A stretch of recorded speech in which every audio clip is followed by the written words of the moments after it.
Oh man. Ah. This is a big one. So, you think you need a Netflix approved camera just to get your movie, your film, your documentary, whatever the case may be on Netflix? Well, you'd be wrong. What did you say? There's a approved Netflix camera that would only cost you $1,300 if you want to go that route and make sure that you are Netflix approved. But I'm going to tell you why it really doesn't matter. Get the hell out of here before I bust that camera! So of course it would be the ultimate accomplishment to get your film on Netflix. That is something that I would think every filmmaker would really appreciate to happen, especially when you've poured your time, your energy, money, even more so into doing your project, and for Netflix to actually want it and buy it. Of course, that's a goal that we wish to attain as, a filmmaker. But I want to tell you about this camera, but I also want to tell you why it doesn't really matter. So the camera that I'm speaking of is the Sony FS7. Now this camera was released some time ago, several years ago. And by today's standards, it's still a really great camera. It does 4K on a Super 35 sensor, up to 4K, 60 frames per second. It also has internal ND filters, proper XLR inputs for your professional audio. It has 14 stops of dynamic range. Today's cameras are just catching up to that. And a lot of cameras these days have anywhere between 11 to 14, sometimes even 15 stops of dynamic range.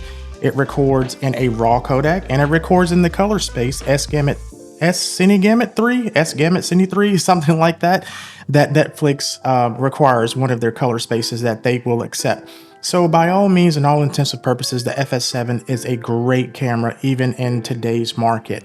Now, you will have to accessorize it because the $12.99 is for the body only, which you can get right now at Adorama used.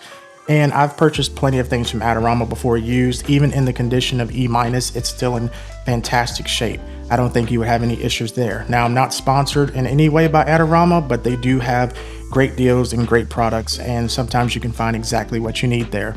And the Sony FS7, if you're worried about having a Netflix approved camera, which you shouldn't be, that is a great, fantastic pickup that you can get. Let me tell you why it doesn't matter. If Netflix sees your film, your documentary, your movie, and they like it, and it's recorded in the correct format, and they appreciate the story, and it's something that they think they can use, guess what? They're going to buy it anyways. Having a Netflix approved camera and shooting your content on it just applies to Netflix originals as far as I know. So they have a list of approved cameras that you can see on their website, and when they say approved cameras, that means because they're specifically shooting content as a Netflix original. Doesn't mean that if you create an awesome movie or a documentary that they wouldn't be interested in it.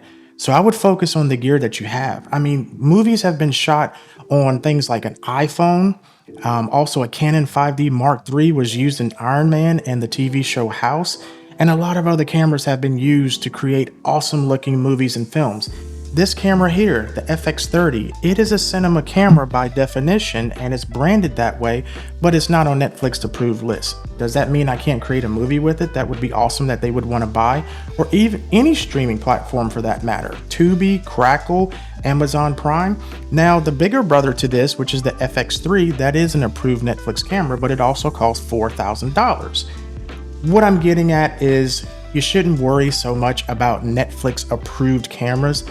If I was starting to work on a project such as a film or a documentary, I would make sure of a few things. One, you got your script, your screenplay. That's important. Worry about how you're going to tell that story, if that story is going to resonate or be interesting to a specific audience or a general audience. Two, I would start worrying about assembling your crew. If you're going to do a proper film, I already know this because I haven't had the chance to yet because it is a hard thing to do. You need to get together a crew. You need to get together someone that can handle lighting for you, audio for you, hair and makeup for you, any sort of costume design, any sort of wardrobe design, someone that's going to be a personal assistant to you, possibly a director, someone to shoot your film. It's working, moving parts that you need in order to become a proper filmmaker and do a proper story, if you will. Now, of course, you can do something solo, but if you are interested in trying to sell your content or one day having that accomplishment of it going on a streaming platform, they don't just accept anyone's content. The story has to be moving, it has to be shot well, the color needs to look good, the audio needs to be fantastic. What I'm getting at mostly is shoot with what you have. What you have is most likely good enough. Again, movies have been shot on iPhones. I mean, award-winning movies at that. So don't be discouraged if you can't have a Netflix approved camera. It really doesn't matter at the end of the day. Now, if you have a budget and you want to go ahead and do something like the Sony FS7, which is the cheapest Netflix approved camera out there, then by all means, if you don't have anything to start with, get that camera. But just understand you will have to accessorize it with, lenses, a viewing monitor, such as, an Atomos Shinobi at least, if not a Ninja 5. You also will have to get proper audio set up to it. So something like a shotgun or boom mic if you have someone operating audio for you. Regardless, it's a really great camera even in today's market. And if you want that badge of Netflix approved cameras, it is the one for you. But don't stress out about it too much. There's various other things that you need to worry about when starting production and when you're trying to, create something like a movie, documentary, or something like that. So, of course, it would be great to get a fact check from Netflix and them say, hey, we love your movie, we love your film, your documentary.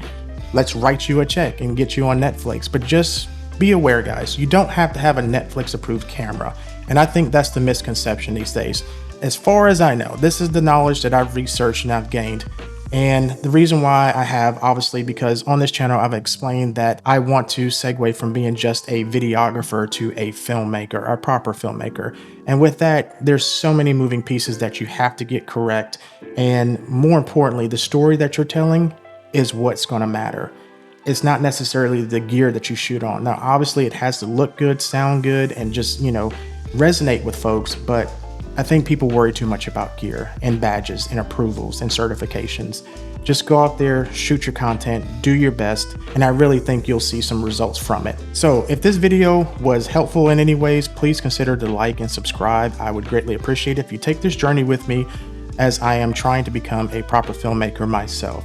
And right now, I know I've just been doing a lot of talking about, gear and stuff that I use, but that's kind of like the preface for it all, right?